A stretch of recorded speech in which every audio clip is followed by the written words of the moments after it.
Hello and welcome. My name is Tom. This is the Enthusiasm Project, Season 12, Episode 9. And today we've got a fine topic all about some really fun stuff that's been happening. And to help me navigate this, I have my lovely wife, Heather, back again. Hello. Wow, that was like such a good hello. Alrighty. So today, there's been a little bit, well, actually, not today, but recently, there has been a little bit of, I don't know, I guess you could call it drama, a little bit of tea happening just starting primarily in the camera YouTube space, but then spilling over into bigger conversations, all about brands and sponsorships and shilling and all of that kind of stuff. Shilling. And so that's what we are. And there's been a lot, and if you're listening to this, you probably know some of the stuff I'm referring to, which we will kind of dive into because it sort of fits perfectly into stuff we've talked about a lot on this podcast in the past. But I didn't want to dive in right when all this stuff was happening. I wanted to kind of wait and see some responses, form some thoughts, let the dust settle, and then jump in. But before we do that, I just have to explain what we're using today. We are back on the Rodecaster Pro 2 because in my new office setup, we can just put the table in the middle. We can face each other across the table. I got the Rodecaster Pro 2 on the table, 2 microphones. It's super easy peasy, and I really love it. And I am using the Earthworks ETHOS on the generic condenser setting, and Heather is once again on the Shure SM58 on my custom SM7B preset because I really, really, really liked how that sounded last week, and I just want to use it again this week. Cool. So that's what we're using. Okay, so where to begin? So I only know just tidbits of what you've kind of shared. I haven't been following. So maybe for the people who don't know what's happening, you can give a little bit of a TLDR situation. Yeah, this all started with the biggest troublemaker on YouTube, one of the most controversial creators on the platform, Farouk from iPhonedo. I laugh because he's absolutely not that at all. He's been around forever.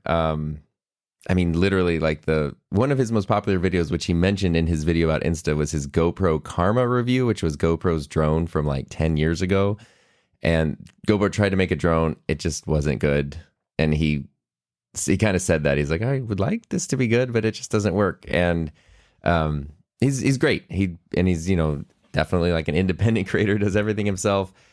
And he is known for being just a pretty nice, low-key, super fun, super kind of laid back guy. And so when somebody like that says something, you kind of listen because they don't normally say those sorts of things.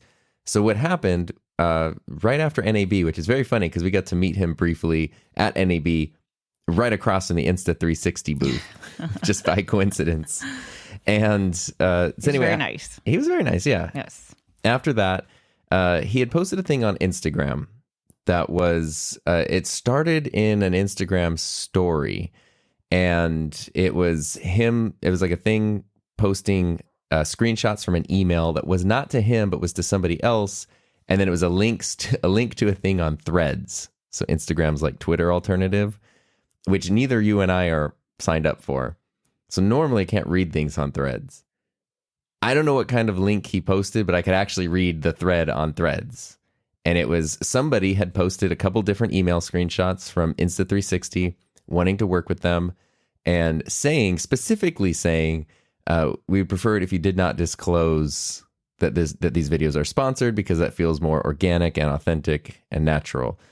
And the person was like, this is insane. And they had 2 different instances of being asked that and then shared it on Threads. And so there was a whole bunch of replies there.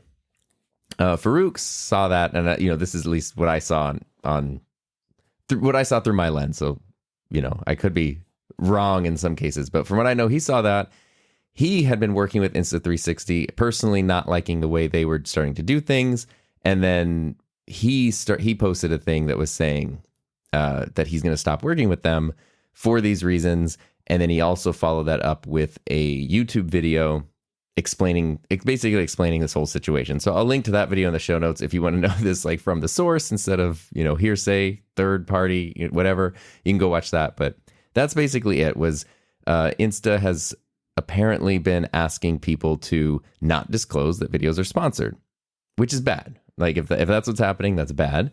And people because it's wrong. Well, it's wrong. It's like it's ethically wrong. And it's also straight up illegal in a lot of places because you have to as a creator, as an influencer, whatever you want to call it, you have to disclose. I want to make it clear that it's not an opinion.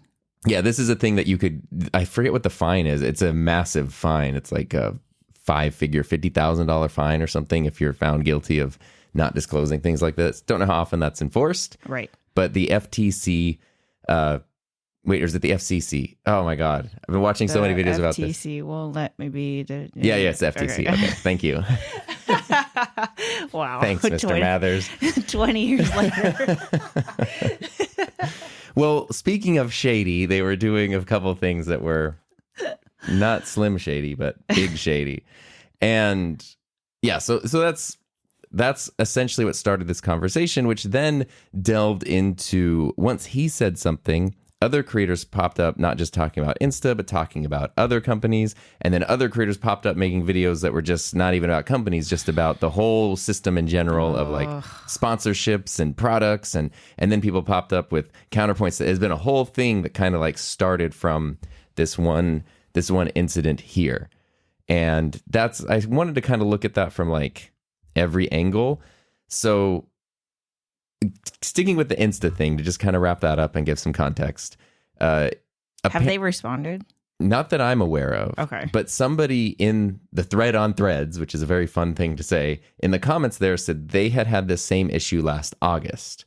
And they had been asked not to disclose stuff. And they said, like, we can't do that. That's against the law. I need to disclose things. And they sort of called them out on it. And they came back saying, oh, it's a translation error because it's a China-based company.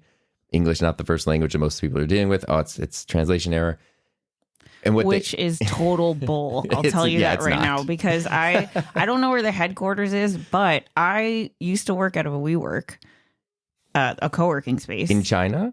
Yeah, no, in Long Beach, California. And they had headquarters there, and that's when, this is 2016, so that might have been the only satellite office at the time. They've grown a lot. They've grown a lot, yeah. But no, there's definitely on our coast. Yeah, no, I mean it's a thing that I've heard used many times, like translation errors. But it's funny because like there's no other translation errors ever. Like everything else is very clear, very well written, very professional, easy to understand English. Yeah. And suddenly it's like, oh no, that was just a translation error.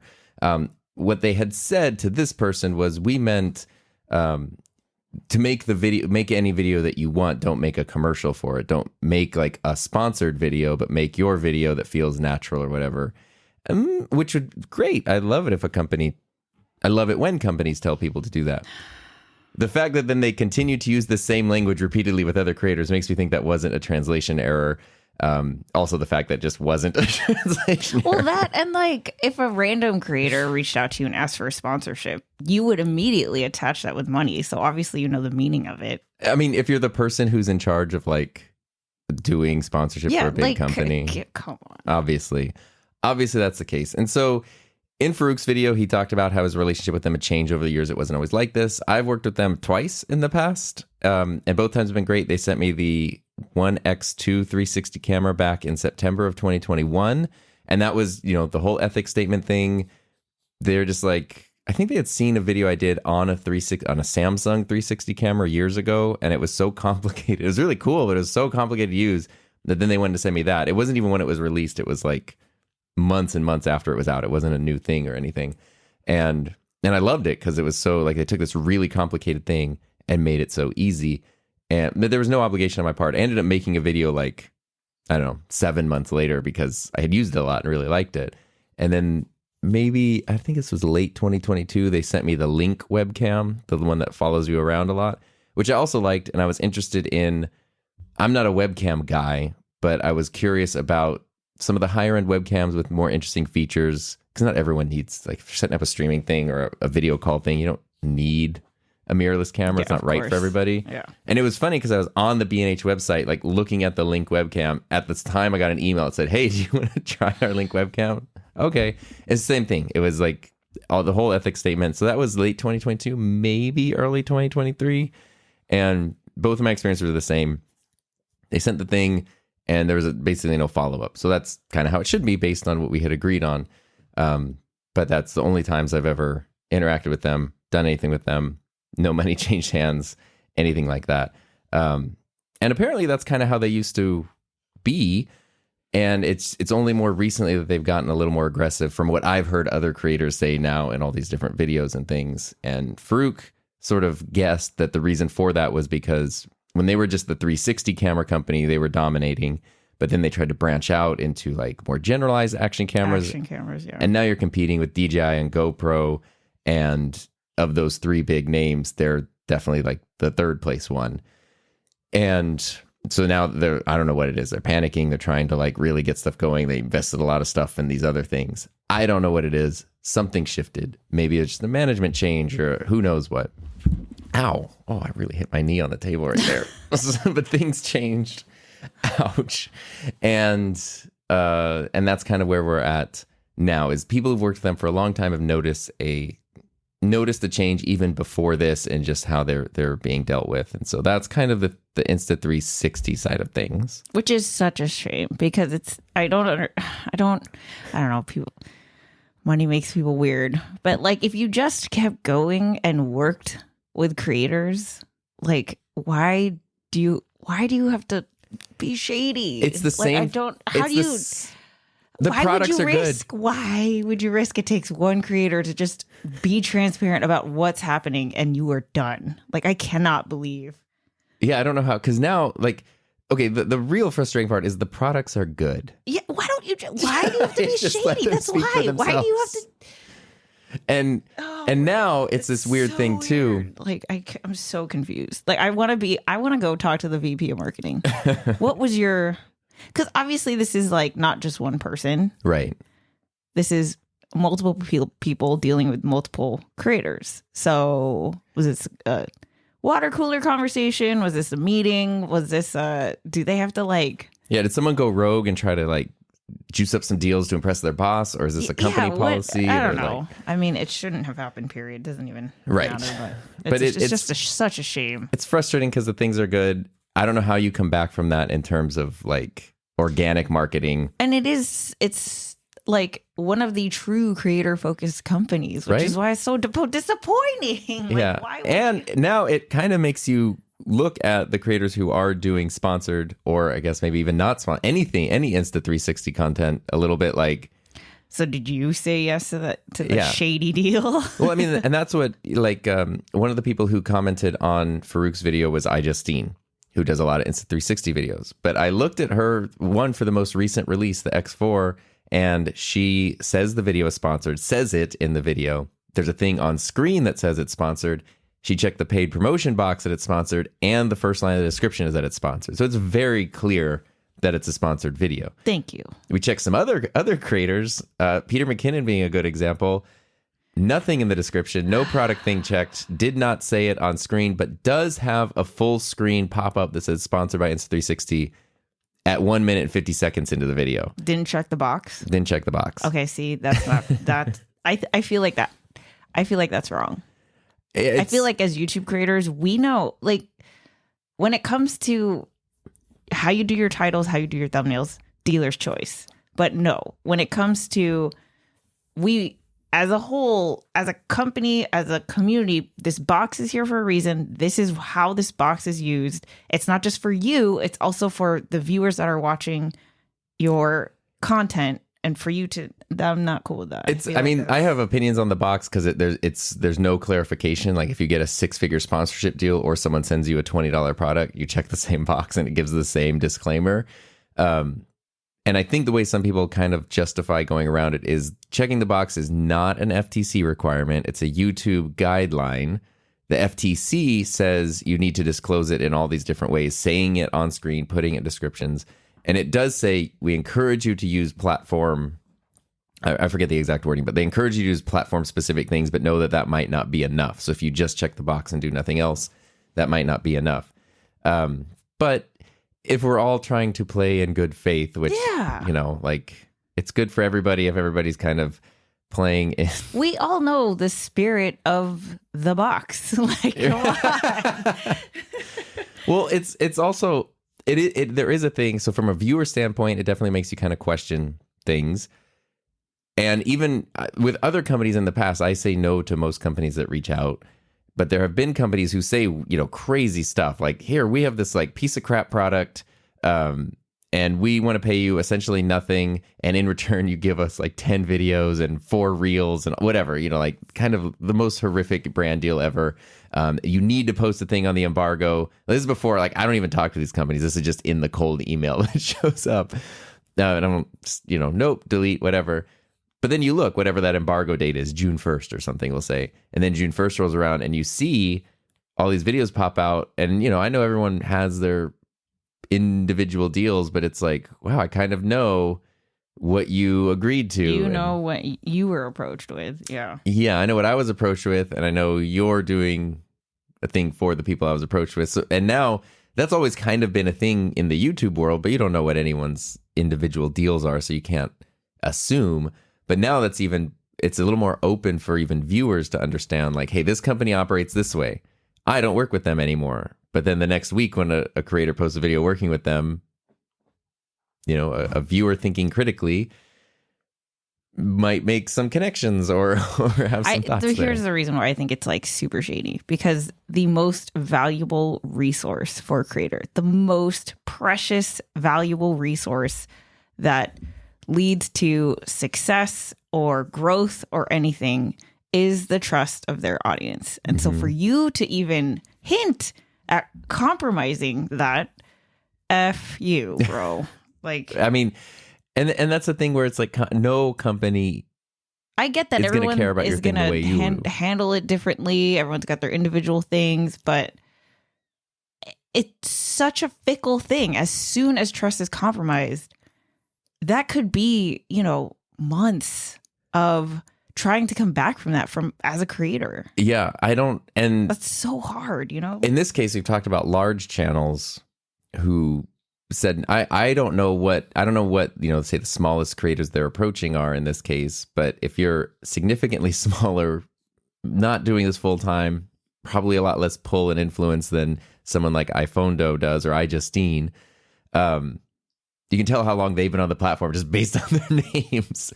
But if you're not that person and then this company approaches you with a deal that feels kind of weird, how do you even navigate? How do you know what's weird? Is this just how it's done? Yeah. Are you going to be allured by the flashy name that you've seen big creators also work with? Are you going to feel safe working with them because you've seen bigger people working with them?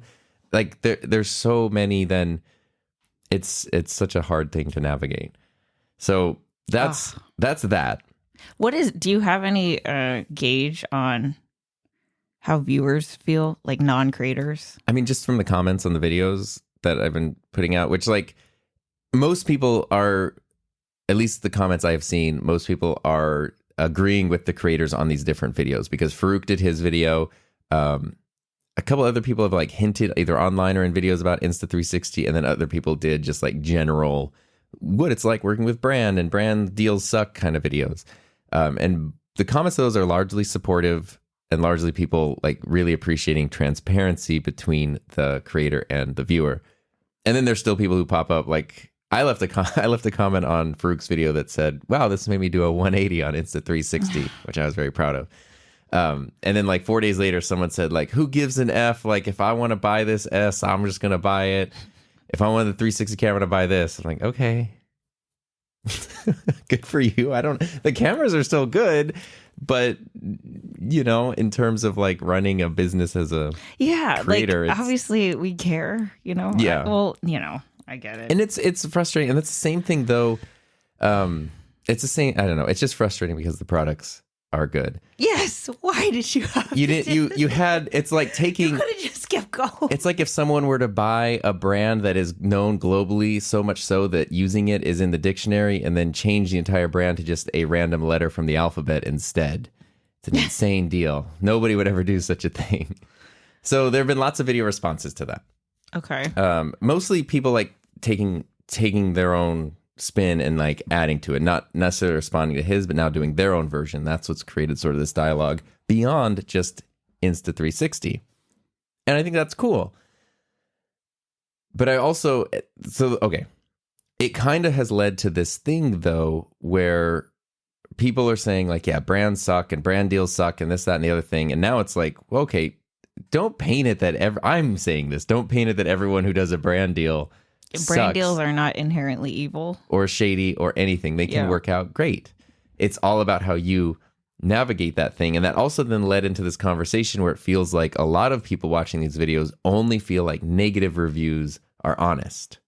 Yeah, because no. You're only going to say positive things because you're sponsored, which, you know, we've talked about here. Like, personally, I mean, I don't do a lot of sponsored content. Sometimes brands send stuff, but by the time I've made a video about it, it means I like the thing. I just don't want to spend my time making a video out of something that sucks. It's the same thing about like why I don't write negative Yelp reviews. Yeah. Because I just like, I don't want to draw unless you've done something egregiously bad, then yeah, that's one thing, but it's just not worth my time. I don't want to draw attention to it. And also, you know, like as a Yelp review, I know how bad one review can like damage, you know, and I don't want to be the person who does that. If there's something that I feel like it's almost like it needs to be a public service announcement to make like this is bad and shady. Yeah, exactly. That's different, but that's pretty rare. Most of the time it's personal opinion. So if there's something in my sphere that comes out where it feels like this should be on Tom's channel and I don't say anything about it, I don't make any videos about it, it shows you my level of interest or my opinion on the thing. I don't know which one. And plus, like, it's so much more fun talking about things that you're legit excited about. Yeah, know? I'd way rather do that than because then I'm gonna deal with, especially if it's a sponsorship. Like, obviously, there's a way to make it work for everybody. You know. Well, so that ties me into then sort of this other thing. There's been this whole influx, and I think it's kind of died down now, which is why I wanted to wait a week or two to do this podcast. It doesn't seem like those videos are popping up as much anymore. But then Heather from the fellow filmmaker YouTube channel, who we also got to meet and hang out with at NAB, she did a live stream last week on her channel. It was called "There's a Problem with My Channel," and she talked about this a lot, and she pushed back with a different perspective that I thought was very interesting because I hadn't heard her perspective being shared. It was sort of everyone kind of jumping on the brand deals suck train, and you shouldn't be able to do, you shouldn't, basically, like, no one should ever make money off their YouTube channel, which is, it's just not no. Yeah, I don't know how to. Hard no to that. Yeah. Okay. And that's me saying that. That's how I felt. To me, that is an immature viewpoint because that's how I felt when I had no experience on the platform. And I was like, yeah, this is not a source of income. This is not anything. I had no experience, no maturity on the platform. And that's what I felt like. And I feel like it's a gut reaction of like, sure, in an ideal world, everybody can just do whatever their heart desires at all times with no... Okay, that's not the world we live in. And there are ways to balance it. One of the things that Heather said in her stream was... that she has gotten to a point where because she does need her business to be a business, she never accepts free products. She only accepts sponsorships. So if a company wants to send something, they also need to pay her. And I thought that was very interesting because that's a different approach from what I have, but she explained it very clearly. She talked about running her thing as a business. She's also, she's been at it for many years. So I feel like she's built up credibility. And the thing with her is she sends the thing, they pay, she uses it, tests it out, reviews it, makes her video about it, and sometimes it's negative, or like she is fair and balanced.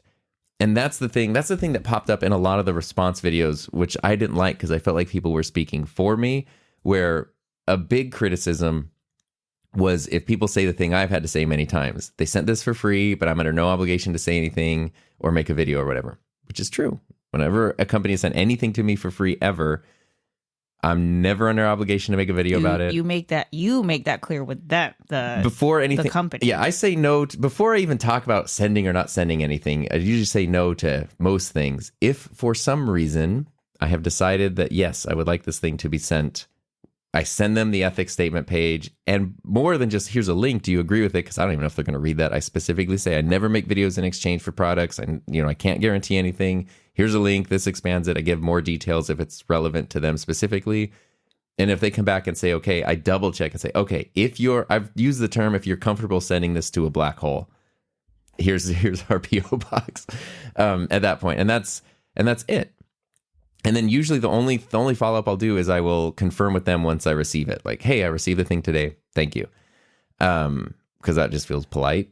And they did send a thing. I don't know if they know, did you get it or did you not get it? And that's it. And then if I decide to do a video on it at some point, sometimes I don't. Sometimes it pops up in future videos or whatever. But the thing that was being said in these videos was a lot of people were saying, I know you can say that you don't care about that, but that's BS. Like, that's never true, because if you say something bad, then the company doesn't want to send you anything, and you always want to protect the company sends you stuff. And like, hey, don't speak for me or a bunch of other people, please, because I'm telling you the situation was a company sends something and there's no obligation beyond that. I can tell you from my point of view, I don't care if they send anything else ever. Yeah. I have a whole... I mean, but that's just someone who just doesn't know. Like, I get it, you know? I'm hearing this in the videos from other creators. Oh, creators. Yes. Oh. Which then to me is like, well, this sort of tells me where you come from when you say this. Creators. I really hear it from people in the comments who may or may not be other creators, and lots of people will say that kind of thing. But I have heard it from other creators. Like, you want to keep the brand, you know, you have to play the game and you want to keep the brand deal going. It's like, but this is more reason why there needs to be a thing where creators who are up and running doing this thing can talk amongst each other. Right. And, you know, I don't know. And that's the thing where it's like, I don't want to be lumped in. Just the same way, everybody who does a brand deal with Insta360 isn't necessarily doing anything shady. Look at Justine. Yeah. She followed every guideline and more. The required ones and the recommended ones. So no, I have zero feelings about her video being sponsored when I watch it, because she's made it super clear what the situation is, and then I'll watch the video. Yeah. That's like, I don't like it. Like, oh, if somebody says that this was sent for free, but they're not under any obligation, they're still never going to be honest about whatever the thing is. And the number of stuff that I have a whole thing, but the number of stuff that I've never talked about or sent back or donated to charity or whatever, like it's a lot. And that just happens sometimes. And there's all kinds of different reasons. So I liked Heather's stream because I felt like she pushed back a little bit to sort of this, like, as from the creator perspective, she pushed back. Because the thing that other creators realize or don't realize is they say something and it can also just pile people on. People love to hate YouTubers and love to hate content creators for one reason or another. And in her stream, I was very active because I was like outlining this podcast as her stream started. And I was like, oh my gosh, I have so many thoughts about this. And she talked about the thing I just said, the free products thing. And I said what I just said here in the chat in her stream. I said, you know, like, I say that a lot. I've had to say that in videos a lot. And the thing I can say for myself is I 100% don't care if the company ever does send anything again. Like, it does not matter. And someone in the chat said, yeah, but us normies don't get free products. And so the argument is, like, even if you receive a product, you're receiving payment, which, you know, like, it's not you're receiving a thing of value, which is what it says on YouTube. If you received anything of value in exchange for this video, you need to click this box. Okay, if I received a microphone, it could be a $300 microphone. That's a thing of value I received. Check this box. Okay, I get that. Is it the same as payment? I don't know. I can't pay our mortgage with this microphone. Like, the bank doesn't accept it as payment, but I did receive a thing of value. The microphone cannot buy food. The microphone cannot buy food. And so even if you got all these free products and that's the form of payment and you made a bunch of videos, we still cannot pay anything with all that stuff. Well, and then it goes into, yeah, but you're able to make the videos and the videos generate revenue, and you could put an affiliate link in the description for the video. So then you got paid because the thing they give you a thing for free to let you earn money, which, like, that's not that that's untrue, but then you're also forgetting the part of where I made a video. And the thing that I could never say in the chat of Heather's live stream, but I will say here, when the guy said us normies don't get free products, my thing that I would have said to him was, did you also spend many years building a channel? Like, and the example I have is, like, if you start an entry-level job position at a company on day one, and then you look at someone who's been there for 15 years and you're like, oh, us normies don't get the corner office with the bigger salary. It's like, well, no, not yet. You could. Yeah, go ahead. Yeah, you could. No one's stopping you. They have just done things that you have not yet done to get to a point where that's what happens. Did you spend 7 years making 500 videos and who knows how many tens of thousands of your own dollars or whatever to get like this free action camera or this microphone? Or, normies don't get free products. I hate that you would say us normies. Just that. That's the whole thing, though. And then that goes into another thing, though, of like, okay, why accept anything for free? Because this is something I've thought many times is like, this pops up. It's such a complex relationship. It can cause all these problems, miscommunications. Why not never accept anything for free? If there's something to be on the channel, just something I paid for, which is how the channel was when it started, obviously, because I was a normie, quote unquote, who wouldn't get anything for free. So why not just do that? And then you never have to have any of these conversations. Because then you say, like, I bought this. Yeah, you just say, hey, there's plenty of stuff I that's on my channel all the time that I bought that I never have to then talk about because I never have to click the box regardless of anything. No one has to think anything, even though I promise you, when you buy something with your own money, like when I talk about my Sony cameras, all 3 of which I paid full price for, and lenses and everything, people will be like, oh, you say this isn't sponsored, but it's totally people will still BS. Say. This isn't sponsored. They send you Shill's everything. My video about the M1 Mac Mini, when those came out, people are very convinced that Apple sent me that computer and that I didn't just go to Best Buy and buy it. So there's a lose-lose there where even if you buy something, people don't believe that you did, unless you even if you put the receipt up on screen, I don't think anyone would believe you. But well, that's not true because you're talking about. I mean, that's a specific person. Yeah, that's a minority. That's not everybody. Yeah. I think most people, especially on your channel, I think a large reason of why you're, I don't know, I'll call them the true fans, keep coming back is because they know your ethics statement, they know your approach, and I think that's why they appreciate your perspective on it. Which is true. In my case, that also means those people don't really care if it was something I bought or something that was sent for free. And so this is something...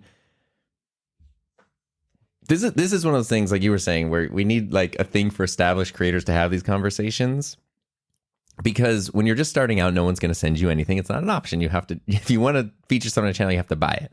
But then you get to this point here, and I was very like, well, I just don't want to be sent stuff because I don't want to deal with any of these things. And then a thing that happened as my channel grew is people started sending messages. Hey, could you do a video about blank? And I would say like, oh, yeah, I don't have that. Sorry. And like, well, if you get it, people would even tell me, I bet if you reach out to the company, they would send you one. And it's like, okay. And what I realized was it's kind of special that somebody likes my videos enough and the way I approach things enough that they want to hear my specific opinion about this thing. I'm sure if they're doing research, they're watching every video they can find, every channel they can find. But it's really cool that they want me to be included in that group. Right? Like that's kind of a special thing. And so then I was thinking, okay.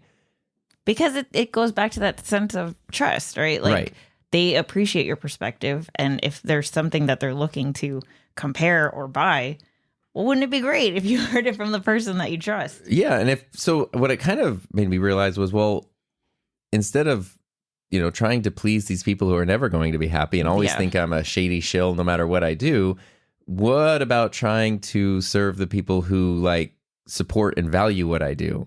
Right. And so that means getting something for free. Like, and sometimes because also we're not super rich and can't buy everything for free. There is kind of a thing of like, if something's like $100 to $200 typically, and I'm interested in it, then I don't think about it and I just order it because, that's pretty easy to justify. But when we're talking about more expensive things, most of the time, if it's not something I need, like if I need a new camera, I'm happy to invest in the new camera because I also don't have to make the disclaimer like constantly that like, oh, well, I did send it. In every video, yeah. But there's other times where it's like a really good example would be something like the Hollyland Mars wireless video transmitter thing. There are HDMI transmitters, you put one, or there's a transmitter you put on your camera, a receiver you put, your computer, recorder, whatever, and you can transmit video wirelessly. It's super cool. It's like $700 or something. I was very curious about it. I was not curious enough to spend $700 about it. But especially when I was like teaching and doing live streaming stuff with the pandemic, I was like, do these wireless video things actually work? And then Hollyland reached out and asked, like, hey, do you want to try this out? They were cool with the ethics statement. So I said yes, because it was something I was curious about, but not curious enough to invest that much of my own money in. Now I know about it. I have an opinion about it, which is also kind of part of it is like, you know, I have the Rodecaster and it's great, but I feel like not only am I curious about something like the Mackie DLZ or the Boss Gigcaster or whatever, but based on what I do, it's beneficial for me to actually understand those things and have opinions about them also. So it's like, there's kind of that part of it too, where just being informed in your area, like I don't need to buy 5 audio mixers as an individual. If I were a normie who didn't need to do this or wasn't in the position to be able to do this, I would just buy one and stick with it till it broke. Of course. Yeah. But I feel like the idea of like being well informed and me being able to, I would call it serve the people who support what I do is worth, because they don't care. There's enough trust there that they don't think that I'm saying something that I wouldn't say anyway, just because something was sent for free. Yeah. And that's something that you built up over years. Yeah. So that guy who is a normie is like, okay, yeah, cool. But you could totally do this, but it's not just like you just start making videos and that's it. Well, it is one of those, you call them like self-owns, because I would bet in that guy's life, there's areas where I'm a normie and he's, you know, I don't know what he's into or what he does in his free time. There's probably something where he gets maybe a little special treatment, a little more authority, whatever you want to call it, that I wouldn't, because I haven't had the time that he has spent building that up. And that is true for everybody and everything. This is just one area of life where things are a little different. And so I was trying to think though, okay, if it's not practical, it's not practical financially to buy everything if you're like a product focused channel, and there's this weird hesitation with getting stuff for free. What about not keeping stuff? What about stuff like sending things back to the companies or using loaner programs? Because those are kind of cool middle grounds, right? Like a company could send me something and I check it out, make a video, and when I'm done, then I just send it back to them. Or something I've done in the past too is B&H has a loaner program, and I can just reach out. I forget what they said my price limit was, but they're like, yeah, you know, just tell us you want to try something. They send it to me. I have 30 days to use it, and then I just send it back. And they're a middle ground or middleman sounds bad, but they're not the manufacturer. Right. And they know I'm not buying the thing, but they just send it and that's it. So those are kind of cool, like sort of solutions, but even those aren't perfect. And that's a thing that I feel like if you're not a creator, you might not know, because it is very helpful. 30 days really flies by. And if you're talking about something, you know, if you're talking about something like a camera that can take a really long time, I didn't really get the grip of my Sony cameras for like 6 months. Yeah. 30 days. And maybe if I just focus on that one thing all day, every day. But if I'm that interested in something, I would probably have just bought it and not needed the loaner program. So it's like, right, the 30-day window is sometimes just not enough. B&H is very good because they don't care about what you say. I have had other companies, similar like retailers, offer to send things, but what they will say is, if you don't like the thing, send it back and check out something else. Like because even though they're not the company, they still don't want you to say like this thing sucks, because then no one's going to buy it. And so I have never loaned anything from anyone who has said that. B&H doesn't care. They're just like, yeah, let us know what you want. They understand honest customer feedback and opinions are a good thing. But still, there's not always enough time, especially if you're working on other things, to deal with it in the amount of time. Then there's also the thing of like future comparisons. Bronson and I were talking about this because we both have a lot of microphones because we like microphones. Bronson from Audio Hotline, if you're listening, hi Bronson. And we were talking about like how many mics we would have if we didn't have YouTube channels. And we wouldn't each have one. Like, right, of course. We would have many mics this, because we like it. But we each definitely do have microphones that we wouldn't have if we didn't have a YouTube channel. The reason being because we keep them for comparisons. And that's why I even got my SM7B, which I really do like and grew to love. But the reason I got it was just because I knew anytime I did a mic review, people will ask, how does it compare to the SM7B? So it made sense for me to have that there. And there are things like that where it's like, I don't necessarily need this for me, but there's so many times where having this available to compare and it makes you create a thing that is more helpful right to your audience. Yeah. And stuff also gets updates, like all the mixers get firmware updates. So if I were to borrow a Rodecaster for a month, and here's my opinion on it, but a year later it's gotten 5 firmware updates and has all these different features, but now my experience, opinion, everything's totally out of date versus being able to stay up to date on a thing that you're interested in. Which is, I say that coming from a place of fun. Like, it's fun to stay up to date on this stuff. And if I know people are going to ask questions about it, I like to at least try to give them what I feel like is my most accurate information at the time. So loaner programs and stuff can be great. They're just not the solution. And then sending stuff back is another one. It would be great. I'd be totally fine. Let me keep this as long as I need to and then just send it back when I'm done. Very few companies will let you send stuff back. Yeah. Which I get it. Yeah, I get it. They don't want to deal with this. What are they going to do? It's like a return piece of merchandise. They got to inventory it. Yeah. A lot of companies. Not fresh out of the box, Very few companies will send you a shipping label. So they might say, if you want to send it back, you can. But that's awesome when they are based in another country across an ocean. And now shipping is going to be $400 or something. Yeah. It's not practical. So in theory, I get what you're saying. Yeah, let me use this as long as I want and then just send it back to you. They don't want the thing back, or it's very expensive to send back, which it just doesn't make sense when you're just a person trying to do. But I don't think people take those points into consideration. Of course, because they don't know. Right. Which is yeah. So those are kind of my main thoughts on the whole situation. I wanted to point out the Insta thing. I wanted to talk about some of the other videos that have popped up. I really wanted to mention Heather's stream that kind of pushed back a little bit. And then sort of my thoughts on why even accept free stuff to begin with? Because then you don't have to deal with it if you never do that. Yeah. So a couple last points, I guess. A thing that I did want to mention was this conversation is specifically interesting to me as someone who has talked about this kind of thing and cares about it a lot from both a viewer and a creator standpoint. And so we've talked about the ethics statement page on my website many times. I did go through and do something the other day that I did change it to specifically add brands that I've worked with that have all agreed to the ethics statement page. And it was a thing that I was hesitant to do because I was kind of this is sort of calling things out. And I was trying to think why would a brand not want to be listed here? If they agreed to do something with me, why would they not want to be on this page?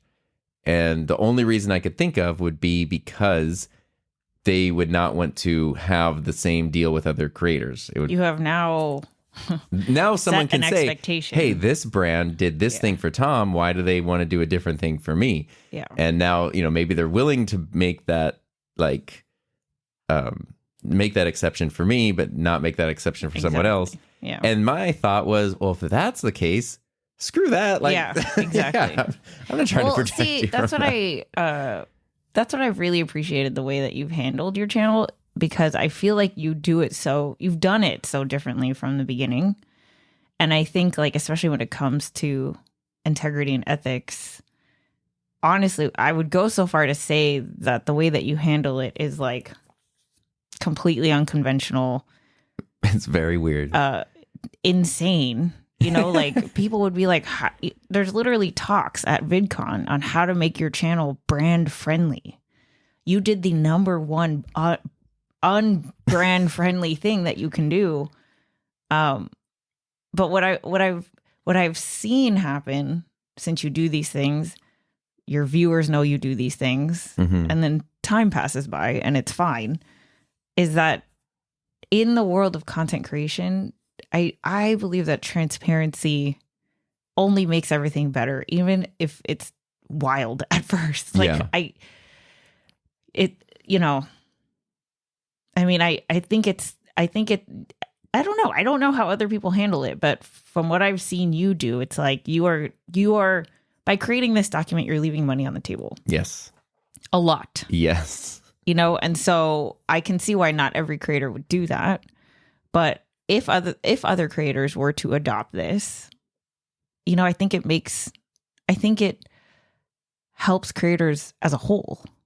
Yeah. I mean, I know people have taken, and I'm not the one who came up with the idea of having an ethics statement anyway, which I've talked about before, but I also added that to the page to make sure. I got the idea from Mr. Mobile's YouTube channel, which is like a huge tech channel.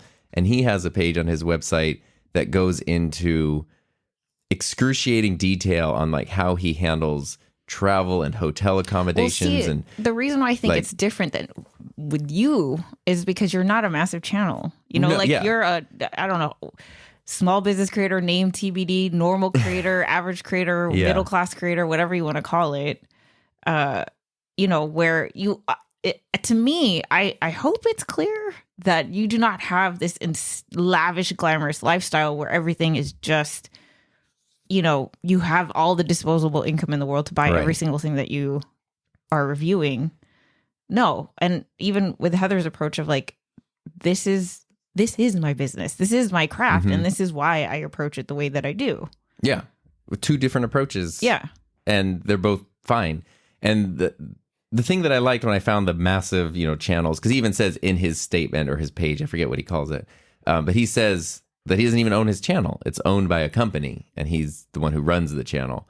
But I really like that. I didn't even watch the stuff. I heard him on a podcast talking about it, and I really liked the transparency. And I thought, there's no reason I think this was, I forget when I did the ethics statement. It was 3 or 4 years ago. So it was, I don't know, under 20,000 subscribers for sure. It almost felt like overkill for the time. Right. But I was like, I remember you. If I could do this for myself, that would be cool.